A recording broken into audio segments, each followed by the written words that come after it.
emergency for the first time in about... This is Jim, and Receiving this message. We are Ken Jennings and John Roderick. We speak to you from our present, which we can only assume is your distant past, the turbulent time that was the early 21st century. Fearing the great cataclysm that will surely befall our civilization, we began this monumental reference of strange and obscure human knowledge. These recordings represent our attempt to compile and preserve wonders and esoterica that would otherwise be lost. So whether you're listening from an advanced civilization or have just reinvented the technology to decrypt our transmissions, this is our legacy to you. This is our time capsule. This is the Omnibus.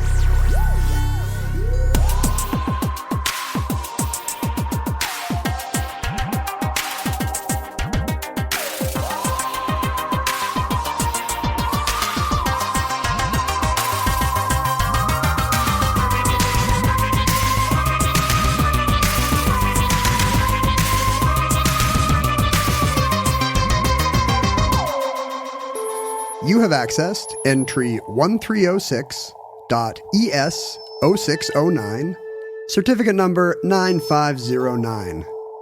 Ticker tape parades.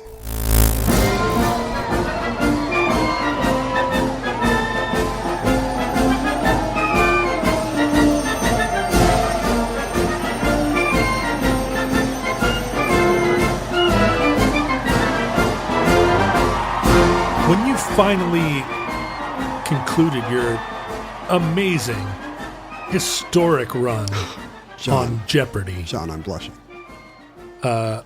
Did you receive a hero's welcome anywhere? I was offered a hero's welcome in some kind of local Utah parade. Every little Utah municipality has something days in the summer. Pioneer Days. Yeah, it's not just Utah, I'm sure. Here's Strawberry Days. Here's whatever their thing is in that town. Frontier Days. Frontier. And they said, well, we have this float with a massive styrofoam Ken Jennings. Will you be on the parade waving? Where does that foam Ken Jennings live now? Thereby hangs a tale.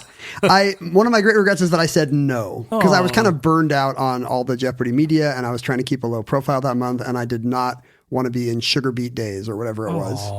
And so the giant Ken Jennings styrofoam head set sail without me. Did they just pick any random Mormon boy between the ages of 16 and 25 to stand in for you? They just found some white guy with short hair, and it was perfect. They later asked, do you want the styrofoam head? And they brought it to my house. What? And so it sat in my garage. Oh, you were living in Utah? I was still living outside Salt Lake City. I It was like the last year we were in Salt Lake. It was right at the end of the Jeopardy thing. They just brought it to my house, and I was like, this is so, think of all the fun things. What would you do with a giant styrofoam John Roderick head? How big is it? It's about the size of a Volkswagen Beetle. It looked nothing. It looked little like me, I think. Yeah.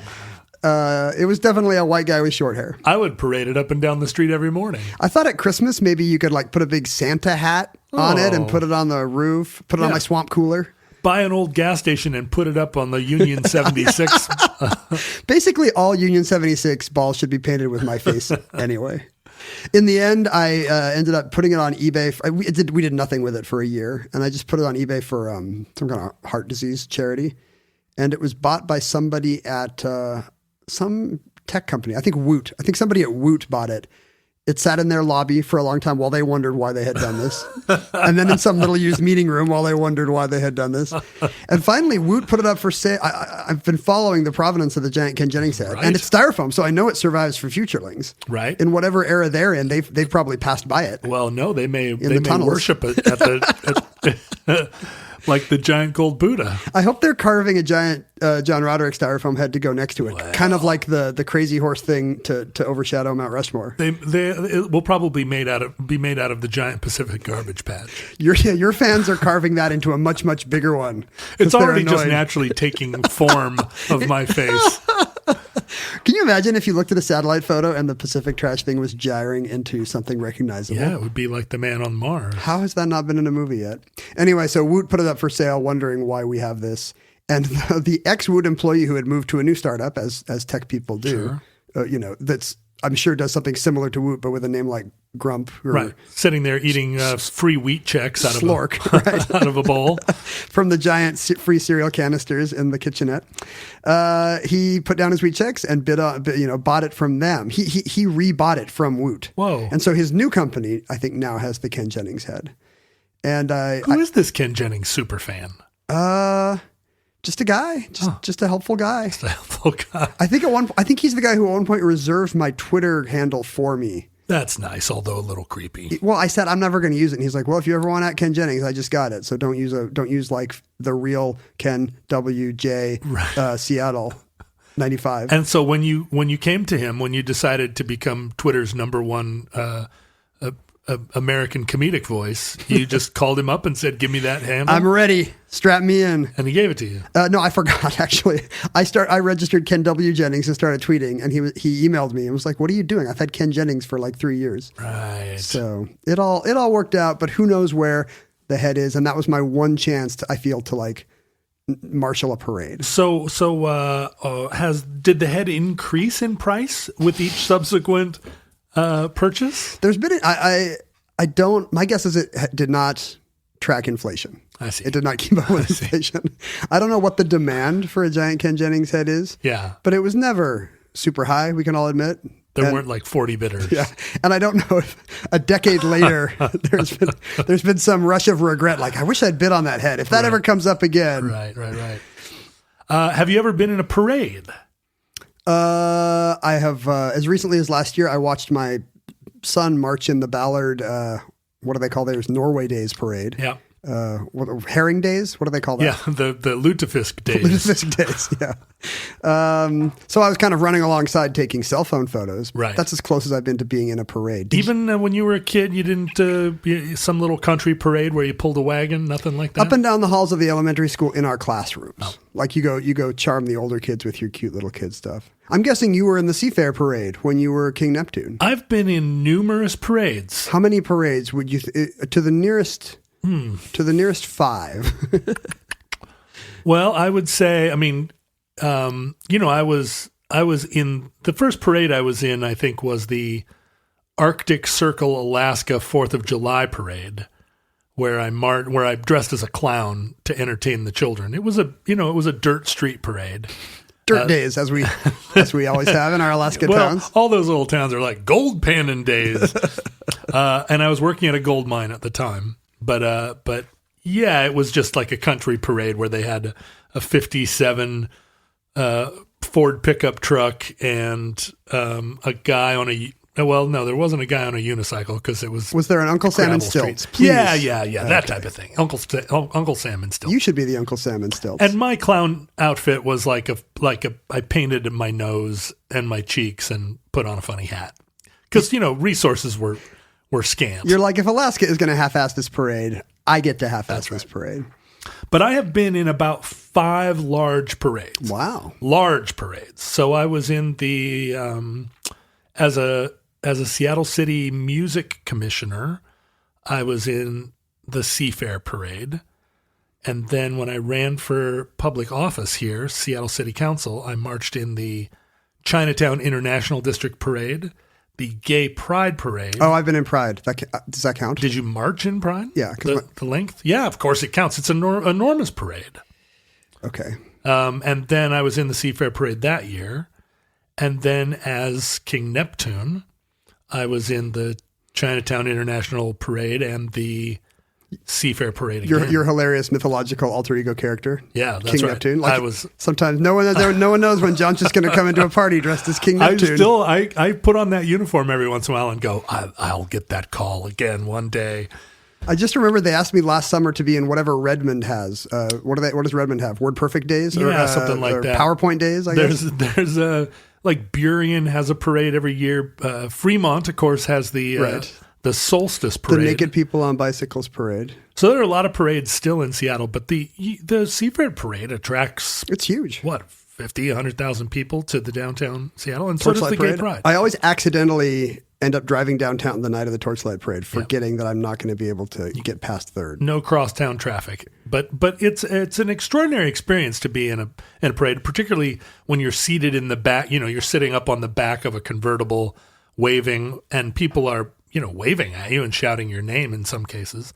I brought my daughter with me every time, and it gave her a skewed view of the world. She, this summer, as summer approached, she said, "What parades are we going to be in this summer?"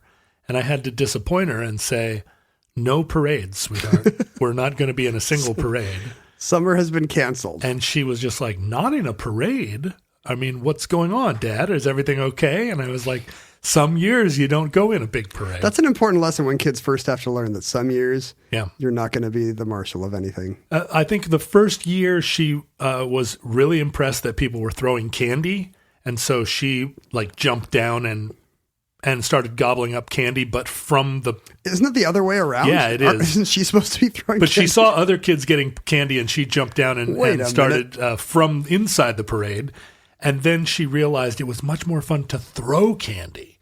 So then she loved sitting up on the car and throwing candy to people. So did she enjoy the feeling of... You're making it sound like there's a palpable air of just fun and adulation coming at you from the people. People love parades. And if you come all the way downtown and set up a lawn chair and the night before. Yeah, and are there for the parade and watching everything go by, you're really there for the... nobody goes to a parade and sits cynically. Although I've been yelled at a couple of times by people. When I was on the music commission, there were people that yelled at us that we weren't doing enough. Like they saw that you were the music commission and they were like, "Oh boy, here we go." Yeah, that's right. We're going to give these guys a piece of our mind. Why would they come here just to boo at us? Well, it's a thing, But the wonderful thing I've learned about parades is that they really attract an extremely diverse segment of the community. When you're in a parade, you are going to see people from every walk of life, all ages, all classes. Yeah, people come down to celebrate. To I don't know. It's a civic moment where you really feel like a member of the town, and that the town has a united identity. I mean, in your job, you're on display in front of crowds a lot, but this is kind of different in that the crowd is kind of moving past you. You have a new crowd every second. Yeah, and you're waving, and I think you see people in parades who are just kind of doing the Queen Elizabeth wave and not really looking. But if you try to make eye contact with people, they're thrilled when they see... The parade saw me. Yeah, when they see that you see them and they respond, with a lot of excitement, like, "Hello, hello," and you're like, "Hello, hello." It's like the parade is an organism, and it has turned its attention on them for a moment. That's right. And the biggest parade in Seattle in recent years was the Seahawks victory parade after we won the Super Bowl. Yes. And that was in January and freezing cold. It was one of the coldest days of the year. And tens of thousands of people showed up. The city shut down. Yeah. And it was, we went down, and it was almost too cold to be believed. But everybody stuck it out, and there they were, Marshawn Lynch. I did not go to that one, but I took my daughter to the WNBA march when the Seattle Storm won their possibly second straight championship. I can't remember. And it did not have Seahawks-like crowds. You could race ahead of the parade and get to the next corner and wave again at the team bus. Yeah, and which we enjoyed. There are parades that are more manageable, right? Yeah. If you go to the Burien Summer Days parade, you can get a good seat even late in the afternoon. You could not have paid me enough to go to the Seahawks one, I got to say. But the Chinatown International District parade here is like a total explosion. You forget how many communities in the city use drill teams as a way of, getting people together, learning a coordinated activity. They're not just bands, there are people waving flags. They're dancing. And a lot of coordinated dancing group stuff. It's true that most of us structure our lives in such a way that you can just go throughout your day and not be reminded that drill teams exist. Some days I don't see a single drill team. I know, right? And yet someday then it's like a bus. They all come at once. But when you see a drill team, boy, you sure pick up on it. And I appreciate it. I love a good drill team. But in the United States, and I think probably, parades are a popular thing worldwide, a popular way to celebrate. North Korea loves them. North Korea does. The Soviet era, They loved their May Day parade. Currently being revisited with like Trump's kind of 4th of July tank parade. Right. He looks at our current president looks at the Soviet May Day era of like saber rattling parade, and he's like, why don't we have those? It's a real high watermark to him. Yeah. He was like, that was a great year. I had the #1 New York Times bestseller, and the parades were fantastic. Can't we get a whole battleship up here? I want an MX missile now. Yeah, MX missiles, exactly. But the kind of gold standard of parades, at least from an American perspective, is the ticker tape parade in New York City. The famous Canyon of Heroes, Lower Broadway in the financial district. And it's sort of the iconic image of a parade from, certainly from the early part of the 20th century, the first half of the 20th century, let's call it, where the confetti is raining down in the canyon of New York and, almost obscuring the sky. It's just an amazing sight. No actual parade can ever compete. I don't know what it must be like to be in the Canyon of Heroes. Right? A fantastic experience to be feted in such a way where, just the sheer amount of waste and garbage being thrown at you is like pretty astonishing, but it's tons and tons of debris. Yeah.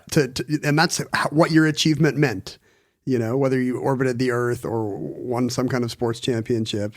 It's worth this kind of waste. I mean, a typical ticker tape parade generates about 50 tons of confetti and paper debris being hucked out of all these high windows. Yeah, just hundreds of people spend the next week sweeping it up, I think. Yeah, right. Like literally hundreds of people, 200, 300 people. With snow shovels. I guess nowadays blowers. Yeah, snow shovels in the old days. Well, and you're not wrong that that sports heroes are often the ones that receive ticker tape parades nowadays. The last 3 ticker tape parades that happened in the Canyon of Heroes, like they've declined in popularity.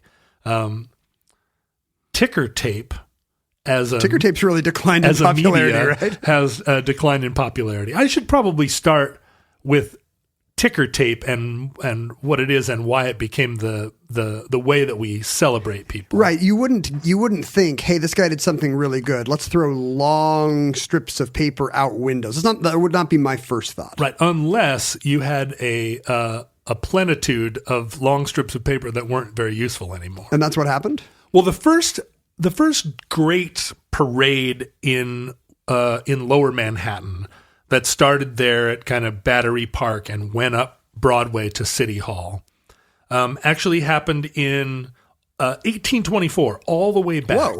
When the Marquis de Lafayette, who had been the great, sort of French hero of the American Revolution, was invited to come back to America. All the other great generals of the Revolution were long past. Probably dead. It was 50 years later. Yeah, right? and Lafayette still lived. His son was named George Washington Lafayette. He named his son George, like with the S? Yeah, with the S at the end. But he was invited by Congress to return. He was an American hero. And honorary citizen at some point, right? Yeah, that's right. And he accepted the invitation, and he came back to the U.S. to kind of do a grand tour. You're welcome. And people at the time lost their minds. I mean, I guess the connection, this was a period of nostalgia. A lot of the Revolutionary War veterans were passing on, and it kind of felt like that. It was commemorative. It's not too different. Given the shorter lifespans, it's probably not too different from World War II from our era, right? Right. You remember the 50-year anniversary of D-Day. Sure. And how, I mean, it was actually kind of a thing widely celebrated. We just celebrated last year or 2 years ago. No, last year. The end of World War I. Right. And 100 years, right? Yeah. 100-year anniversary. And it wasn't there weren't like a ton of ticker tape parades because all those guys are dead. But it was, it was, like you say, a kind of a moment where we mark the passage of time. But Lafayette was still alive. And he landed. And it must have seemed like a special effect that you could see a French hero. You know, because back then you could go your whole life without seeing a Frenchman. It was great. Right. Well, I know, right? Especially if you were living in like the mountains of Appalachia. Sure, you come down from the Catskills and there's the real Marquis de Lafayette. Here he is. And he arrived on us. It's like hologram Lafayette. Yeah, he got up at Coachella and he guested with Snoop. No, he actually arrived on a Sunday and they rowed out to him on a boat and said, whoa. It's Sunday. You can't land now. Everybody's in church. So like hold, like hang out on the boat. Is there a green room for America? And so they did. They actually like said, he didn't say, come on. He actually like hung out for another day on his little, or his ship that he crossed the Atlantic and then arrived on a Monday. And at the time, the population of New York was about 150,000 people total. That's funny. And 50,000 of them showed up to watch him parade up the boulevard. Fully half the city.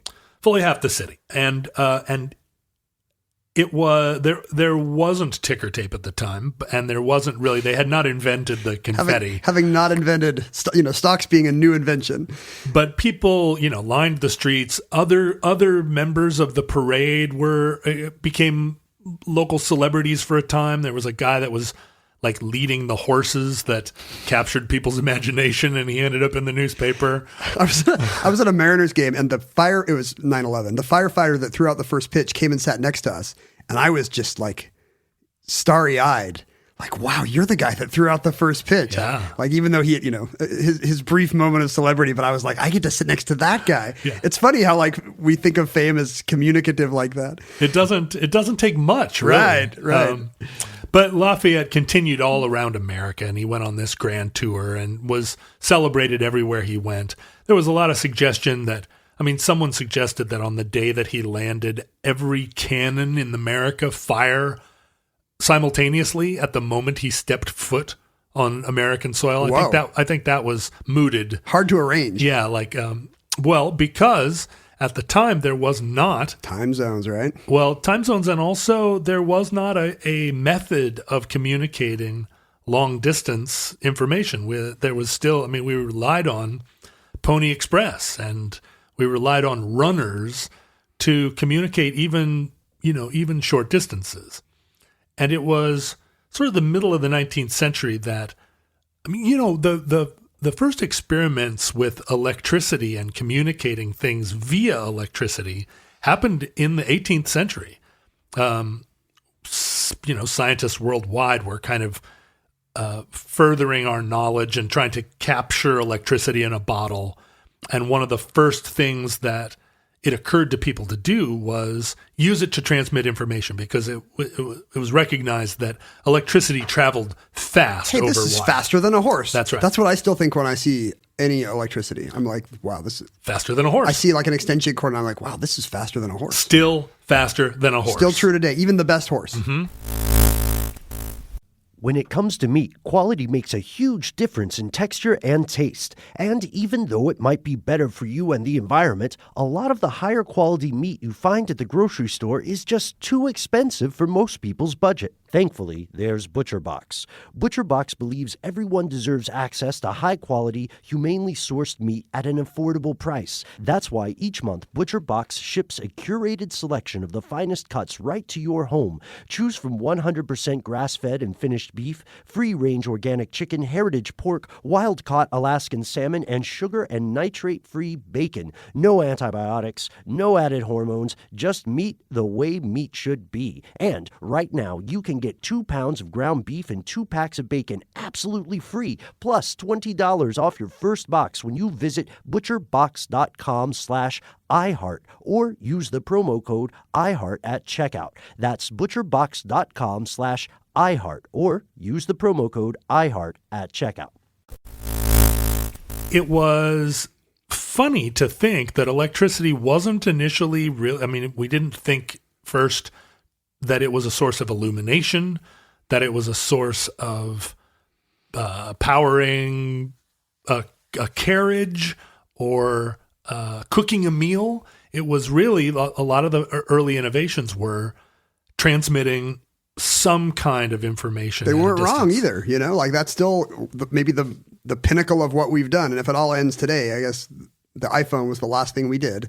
And it was communication. We're just storytellers as a species. Right. That's right. And our distance, like closing that gap of distance is something we're always trying to do. And unfortunately now social media, of course, has increased the distance between us psychosocially or psycho-emotionally. More like anti-social media, am I right? Lol. When you think about it. Ding. Where's that bell? Damn it, I have so many of them. They're not even trying. They're not even around. Also, that's not even a pun. You know what? Well, yeah, it wasn't a pun and therefore funny. You need a bell app.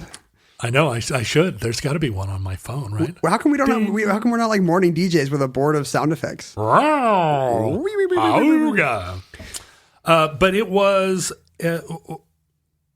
those early attempts to communicate information. One of the problems, of course, was that we long way away from being able to send voice over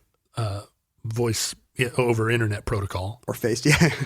and so how do you transmit information, right? In the early part of the 19th century, we did not have yet a Morse code. And so those early telegraph machines, actually the notion that they kind of first came up with was that there would be multiple wires that would trigger little needles that would point to letters. And it's a Ouija board at both ends? Yeah, the ticker tape reader. Well, originally there were some of the early designs actually had 26 needles, and the needle would point to the letter. What if you still had 26 wires come into your house and you're like, the R wire is buzzing, honey. It's your sister Rhoda. But, they're transcribing messages going like, okay, it pointed to the R, then the O, then the D, then the E. And that was, that wasn't all that didn't become like the popular. I feel like even if Morse code didn't exist, I would think about that for an hour and think we need Morse code. Like I would just invent something like Morse code in my head. But maybe that's because I'm a product of modernity and people just weren't used to thinking that way. Well, and the next idea was, one or four needles that could point to several different, the needle could kind of move and they each had sort of like fingers on a typewriter, right? They pick different letters. And I love the idea that it might be actually a steampunk kind of a thing at the other end, with little gloves, Dr. Seuss gloves. There was for a long time, semaphores were used as a means of long distance communication. Like visual signals? There were towers built, and within the towers there were paddles in a tall window. And it was a network of paddles, kind of like the arrows that were used to direct our airmail planes, except these towers were all in visual connection with each other. It's basically the bonfire technique. The Lord of the Rings thing, right? But you could communicate with semaphores through this system of towers, and that continued to be used in France even after the invention of the telegraph. They were just into their paddles? So they were like, this telegraph will never catch on. The semaphore. It's like a fire tower, but it's two guys up there. And when they're done with the message, they just go back to playing ping pong with the paddles until the next message comes through. That's right. Or they're all like light sadomasochists. Right. Yeah, that's why the French guys kept the paddles. They just went back to kind of smacking each other on the bottom and going, ooh, sacre bleu. Marquis de Sade. But they continued to try and develop this, and Morse code was sort of developed by Samuel Morse in about 1838. It didn't become the international standard of telegraphic communication until 1865, after the Civil War. So decades go by where they're like, should we go with this? Well, yeah, different systems using different formulations. What's the Betamax of Morse code? There's some guy named Greg. Use my Greg code. It's better. And the thing about Morse code is that you can get pretty good at it and transmit a lot of information, but it requires that you get an education, right? You need to learn Morse code and be good at it. And I think that was resisted terms of early adoption, quite a bit easier to sit and watch a little needle point at various letters and transcribe it. So, but as Morse code developed, it, a lot of information was transmitted. In fact, the first transatlantic submarine cable was laid in the 1850s. Isn't that crazy? It's nuts. I can't believe we could do it. I guess you just drop it and let it fall. Well, you had really big reels of cable, and you'd set a ship across the Atlantic and just reel it out. And when you ran out, you spliced a cable from the next reel and just kept running it, and had to do that all the way across the ocean. The idea that they would feel confident enough to even try it. The idea that you could make a cable that long, right? Yeah, I mean, isn't that crazy? That and that it would continue to be useful, and that that continued to be the way we spread information for 100+ years. You just let it go, and you never see it again. Yeah, you're like, there goes the cable. I hope it's okay. It's the plot of a lot of Cold War era movies that you'd send a submarine down there and tap into one of those cables. Don't we still see that today? That the Russians are not just they're not just poisoning our social media with their bots, like they're physically sending down their dolphin spies to toy with the cables, right? Well, are they still? Maybe. Yeah. I mean, I think everything now is just sent in packets over some sort of Facebook like server bot. It doesn't go through some of it goes through the air, some of it goes through satellite. I think a lot of internet traffic still goes under the ocean. Yeah. And that's why you got to have your little dolphin robot men. But it may not surprise you that one of the early early uses of telegraph, one of the early adopters of it as a means of communication, were stock traders. Yeah. Up until that point, if you were trading stocks, you would have to send runners even, to the brokerage a block away to say, oh, this stock just went up a point and we just sold 500 shares of it. What do you guys say? It was a very slow moving trading process. And in most cases, what they did was just kind of summarize the day and send that out. And then the following day would sort of pick up where they left off. That makes sense, honestly. It does. All industries should be on the day basis. But the idea, the tantalizing idea that they could sell stocks in the course of a day, prices go up and down, commodities respond to market forces. And distances would be no impediment anymore. Somebody in New Orleans could sit and watch their little ticker tape machine in its glass bubble tell them what's happening in New York or Chicago. That's right.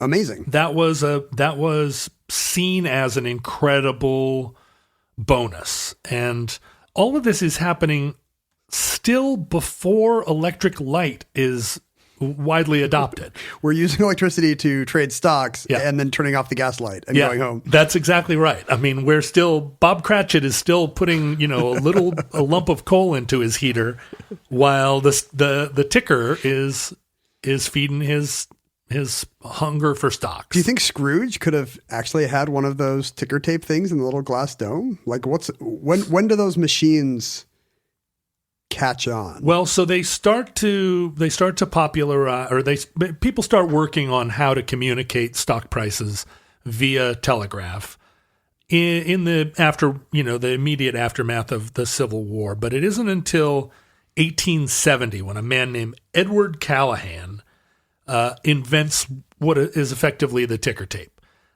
where rather than Morse code, what we're looking at is increasingly an actually written out alphanumeric text on a piece of paper that is capable of typing out an abbreviation for the company name, the amount of stock, the quantity of stocks that have sold, the price, and whether or not it's gone up or down in the course of a day in a way that's readable by anybody. And is the signal still Morse code, but there's something at each end that's turning that into text on tape, or like what's actually going over the wire? Do you know? So the earliest tickers did use Morse code, but then they developed a technology that actually communicated alphanumeric characters, but it was extremely slow to print because the technology to print out those characters was pretty involved with little punchers, and it took about a second per character to print. So it still wasn't... It's not that different than the dot matrix printers we had as kids, honestly. Right. And pretty much it's the same. It's effectively the same. But the best method that they could come up with was to put a long reel of continuous paper, basically the toilet paper roll that Kerouac wrote On the Road on, but one that, using this kind of little ticker arm that punched the information into the tape. It's called ticker because it's actually making a tick tick tick tick noise basically as it like, punches. Like the Morse code, the ticker tape went because there's a little needle punching holes in paper. Right. And so you could actually sit and watch the market as it unfolded in the course of just kind of and you'll see this in old movies. Yeah, they're trying to wind it back. Yeah, pulling the tape forward or back and looking for stock transactions. Why is it always under that glass dome? I don't get it. What's is that just to show respect to the forces of capitalism? The invisible hand is at work. It looks like a magician's thing. It's a bell jar. It's always under a bell jar. It is. Well, I think there was a kind of a sense of that it was miraculous and needed to be. I mean, I think it was a very sensitively calibrated instrument. I guess it's true. Keep the dopey, semi-literate guys keep their inky hands off it. Right. Exactly. And it took a while for it to proliferate. Thomas Edison, who we think of as a great inventor, but also was a famous stealer of ideas.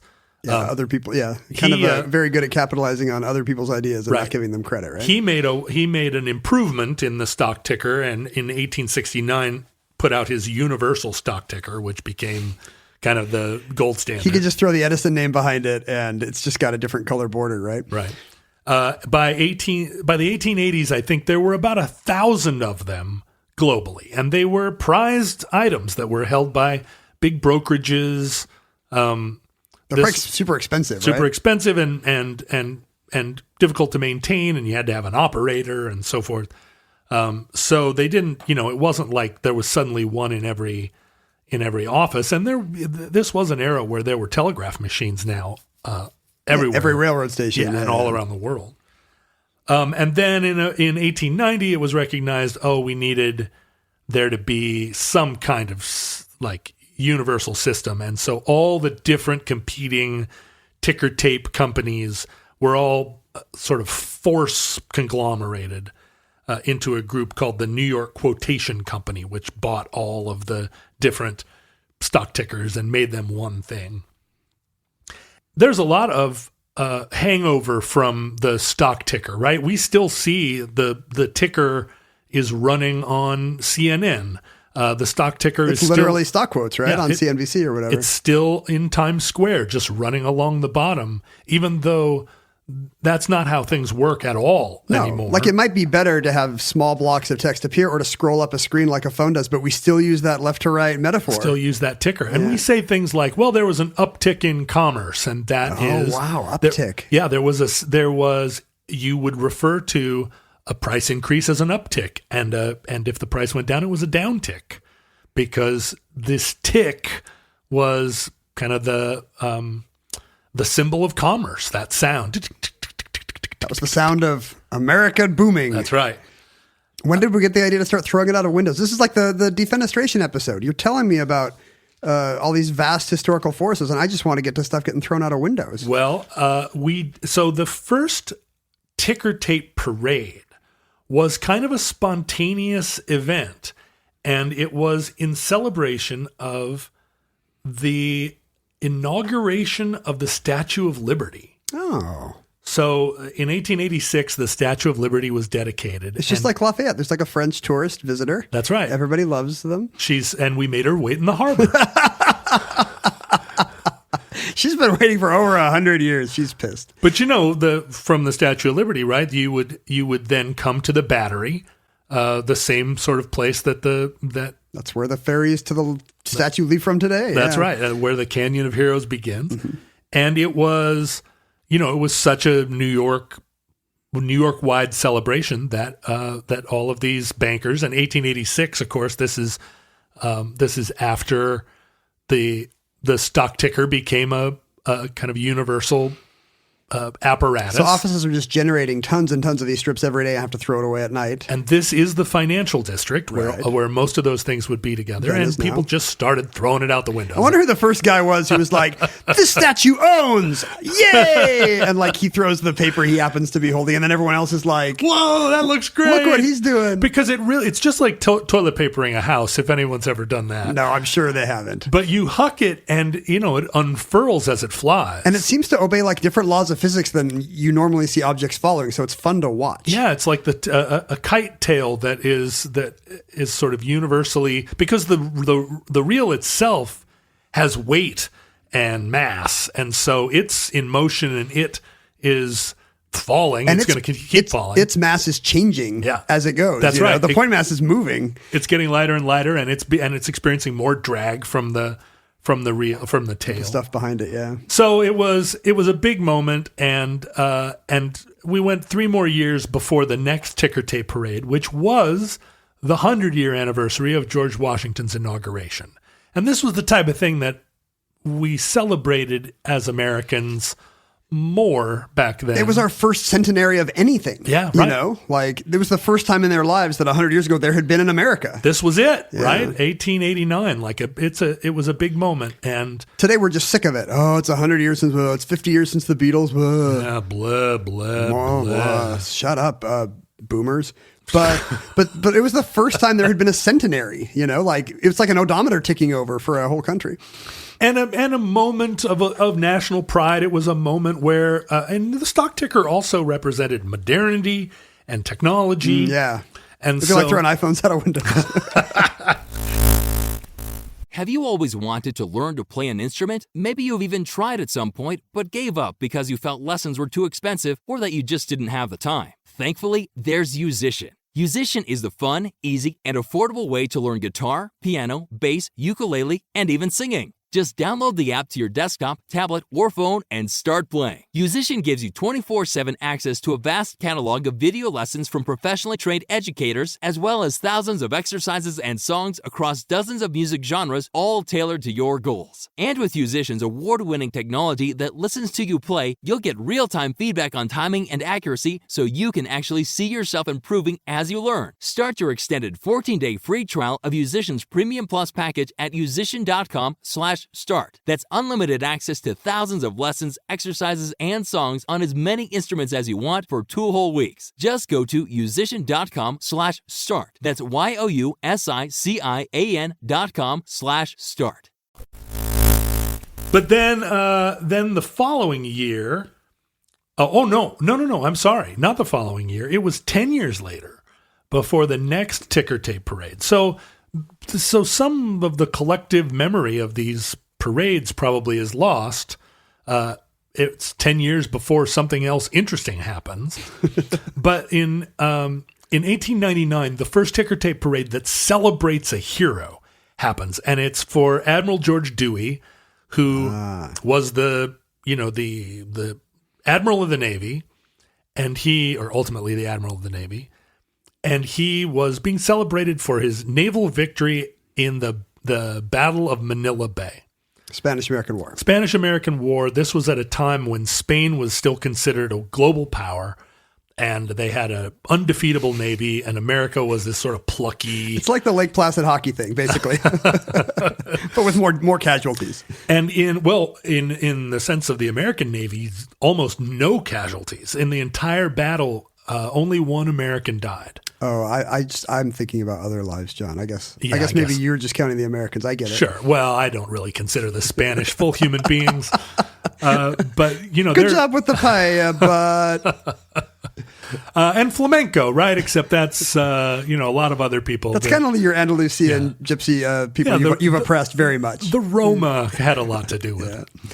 But so Dewey came home from this extraordinary victory where he routed the Spanish fleet and was given what we think of as the modern ticker tape parade, you know, being wheeled up Broadway with the whole nation sort of celebrating it. And it's probably getting more coordinated now. People are like, we're going to do the thing with the paper, right? Right. Exactly. And it becomes a spectacle. 2 million people show up in the Canyon of Heroes to celebrate Dewey. But it must really not catch on until you can see it, right? Like it can't be until the newsreel era or something that it really becomes, because up until then, just only people in Lower Manhattan can see this. Well, but it translates in photographs, in newspaper photographs, that's true. right? You see an image of it and you're astonished by it. And 2 million people showing up, I mean, they're coming from Jersey. Yeah. Right? They're coming down from Connecticut. Bridge and tunnel crowd. But then again, 10 years goes by, and in 1910, there's a ticker tape parade for Theodore Roosevelt, who was sort of recently no longer the president. And was he coming home? The ticker tape parade is for a thing that maybe would be hard for Americans now to understand. It was commemorating Roosevelt's return from his African safari. And we should do this now every time some orthodontist comes home. Yay, you killed a lion, now Trump sons. We just roast them on the internet now when we see the picture of them killing the elephant. Well, in Roosevelt's lengthy African safari, he killed no fewer than 11,400 aminals. Wow, that's more than the Battle of Manila Bay. 1,000 of those were large mammals, and over 500 of them were big game animals, what we would consider animals that should be protected from being killed now. By Teddy Roosevelt. Including 6 white rhinos.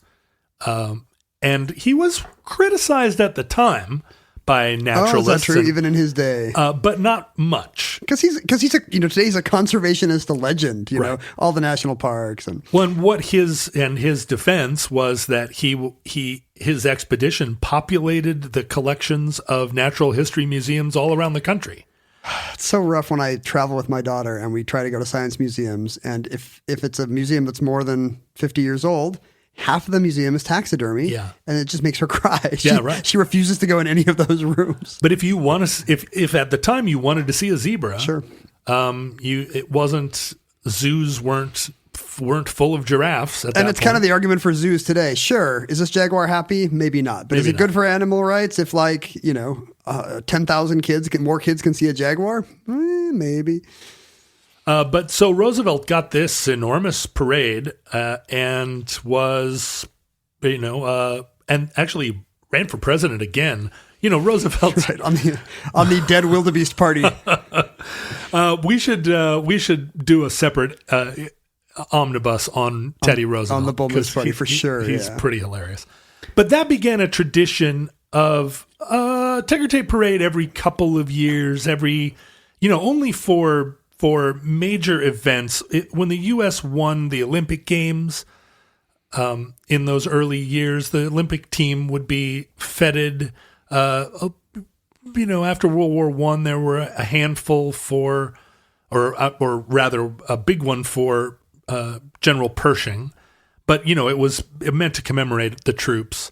The troops. And then, if we had a real dignitary like Queen Elizabeth came or I'm sorry, that would be pre-Queen Elizabeth, but King George. Yeah, Albert, Prince of Wales or whatever. And so that continued sort of maybe in the 20s, we started to do 1 or 2 a year. Generally, it was still considered to be a major event. And so how many of these are going to do in a year, but how many great moments are there? Maybe 1, maybe 2. And it isn't until 1926 that we see a ton of ticker tape parades in the space of a year. Well, it kind of devalues it if there's going to be 5 of these in a year. Yeah, there are 7 ticker tape parades in 1926. And that's pre-Lindbergh. Like, who is it? Well, so a lot, like Commander Byrd flies over the North Pole. There are a few of these. The biggest one that year was for a woman named Gertrude Ederle. She swam across the English Channel. English Channel, that's right. And to be fair, that's pretty amazing. She'd already been in a ticker tape parade because she was part of the American Olympic athletes from the 1924 Olympics, and she'd sort of done the parade route with all, because we won something like 100 gold medals that year. It was a triumphant year. It's like when you get in the Rock and Roll Hall of Fame with your band, but then you get in as a solo artist also. Right, exactly. It's very exciting for her. And she, this was early days of American women even swimming competitively. Right, just the idea of what they would wear was probably very controversial for decades. Yeah, in 1919, like a woman who was a real booster of women's swimming, Charlotte Epstein, promised the American Swimming Federation or whatever that women, she said, if women were allowed to take off their stockings in order to swim, they would immediately don a robe after leaving the water, like, immediately return to a state of chaste coverment if they could be allowed to swim in a swimsuit. And, reluctantly the men agreed that, well, it's a decline in our morals, but on some level, maybe that's an easy sell. Well, they're gonna take off a robe and then take off their stockings. Take off the stockings are the final straw. We must object, but you can see her ankles. On some level, I think they were probably excited. But in 1926, she was the first woman to swim across the English Channel and beat the records of all the male swimmers that had come before her. Because they were all wearing stockings. Yeah, she was a real indomitable spirit. And she got, again, an enormous ticker tape parade on behalf of her efforts. It was a boom time for Gertrudes. Well, that's right. What a great era for our brave Gertrudes. I hope that some futurelings, some great like bipedal octopuses of the future have reinvigorated the name Gertrude. But I hope so. We can only imagine. They probably just click their little beaks. Honestly, we are like 2 years away from Williamsburg hipsters naming their kids Gertrude. Yeah. Gertie. Actually, she was nicknamed Trudy. And I think Trudy's nice. Trudy probably comes from Gertrude. It does. That never had occurred to me. I assumed it was Intruder. Intruder alert. Intruder alert. Or Trudy for short. But then you were right. In 1927, Lindbergh flew the first solo flight across the Atlantic, and he was obviously like, this was before we knew what an awful man he was. But that's a no-brainer for the ticker tape committee. Like, well, got to do Lindbergh. Right.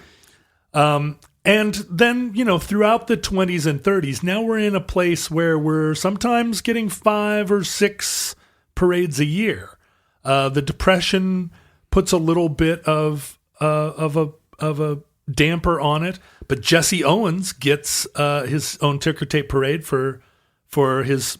I assume that's breaking the color barrier for ticker tape parades. It was, although there were other African Americans in parades, but he as the honoree. Well, and I think there might have even been a parade for specifically for an African American.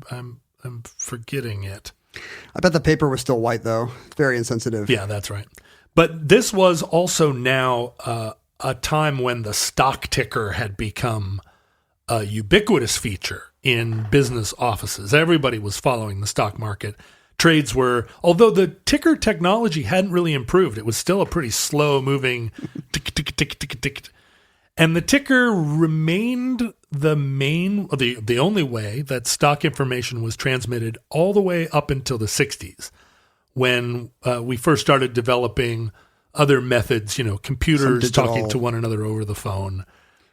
What happens then? Is it still printing? Is there still some printed record of trades that can be used for processional purposes? So the ticker tape itself starts to wane, and by 1970 is no longer used as the primary means of communicating stock information. It's coming up on terminals. So what are we throwing at astronauts? At that point, the ticker tape parade is so ingrained in our national consciousness as a thing that we do for our heroes that we started shredding office paper, and shredders very conveniently create, although not super long paper, they do create a kind of easily throwable, lightweight confetti that falls from the sky. But we started chopping up paper and making more confetti than ticker tapes. I like that this is happening in the Nixon era, that shredders take over. Shredders take over for, capital, for ticker tape as the symbol of American capitalism. And throughout the 50s and 60s, we're still in this 7 to 10 ticker tape parades a year because we start doing sports teams. I'm against this. We start doing the Yankees and the Mets, and then the Shah of Iran comes, and then the president of Panama gets a parade. And it's too many. See, it's devalued. Yeah. The president of Panama. Well, and not everybody's turning out for these, right? I mean, more people show up to celebrate Gordy Cooper's Mercury 9 than that show up for Haile Selassie. Although, Haile Selassie, sure, probably more Rastas showing up for that. Deserves his own parade. And we've seen the Apollo astronauts, they all get them. But by the 70s and 80s, we're back to about one a year. They fall out of fashion after the moon landing. And they end up in this kind of malaise of the Yankees. The Yankees. I'm surprised there's not a Reagan-era boom. We're back to good old American everything. So let's throw paper more at sports heroes. Well, so the Pope got one when he came there in 79. Mm-hmm. And then the hostages, when they returned from Iran in 1981, got a ticker tape parade. In all of the 80s, only 4 ticker tape parades. Are we starting to see eco pushback? No, I think it's just that we are not, it seems like a relic of the past. It seems like and there's some recognition that every time the president of Panama comes, the idea of driving down Broadway in an open car, and it may partly be symptomatic of the decline of New York. Yeah, that's true. All through the 70s and 80s, New York was seen as a city that was in decay, and maybe an example of America we didn't want front and center in our public life. But then throughout the 90s, we're looking at sports team. Mets in 86. And that continues throughout the 2000s. There are only 3 ticker tape parades in all of the 2000s, all for sports teams. And that is true to the present day. Starting in 2010, we've only had 3 ticker tape parades. Can I guess? The first Are one they was all women's soccer? The first one was the Giants won the Super Bowl in 2012. And I bet there's a Yankees World Series. No. Oh, really? The last 2 ticker tape parades, both in 2015 and 2019, were, as you say, the United States women's national soccer team, who are now on a global stage the preeminent American sports team. That's true.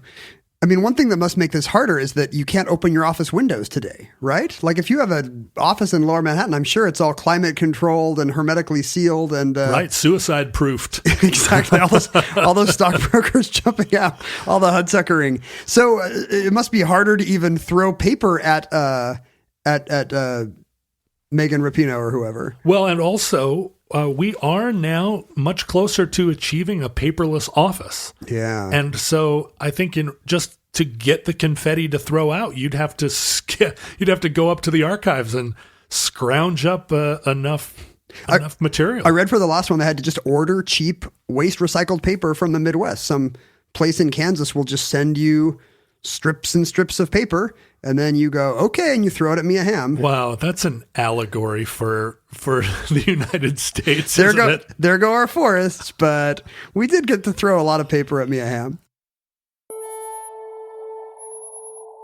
And that concludes Ticker Tape Parades, entry 1306.ES0609, certificate number 9509, in the omnibus. Now, having replaced ticker tape with electronic communication, John and I became parade honorees of our own in our time, just by setting up outposts on the internet and waiting for people to come by and tell us we were good. Yeah, although my daughter is not interested in joining those parades.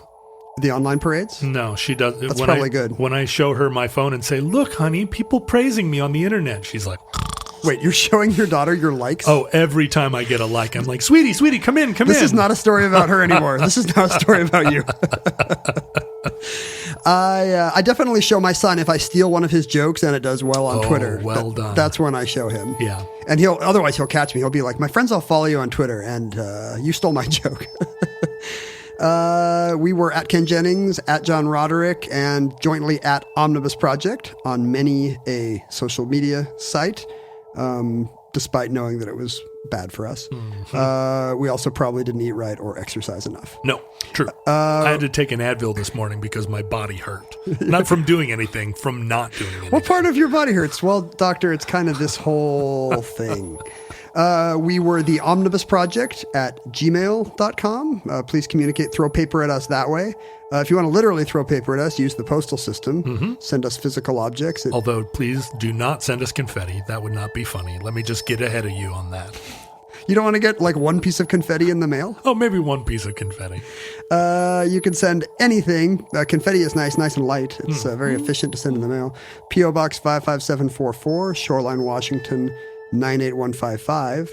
If you want to send us green pieces of paper with American presidents on them, do not use the U.S. mail. Use a convenient donor system we've established at Patreon. If you want to support the show, keep it robust and healthy until the end of the world, we need your help. Send your donations via... Contributions.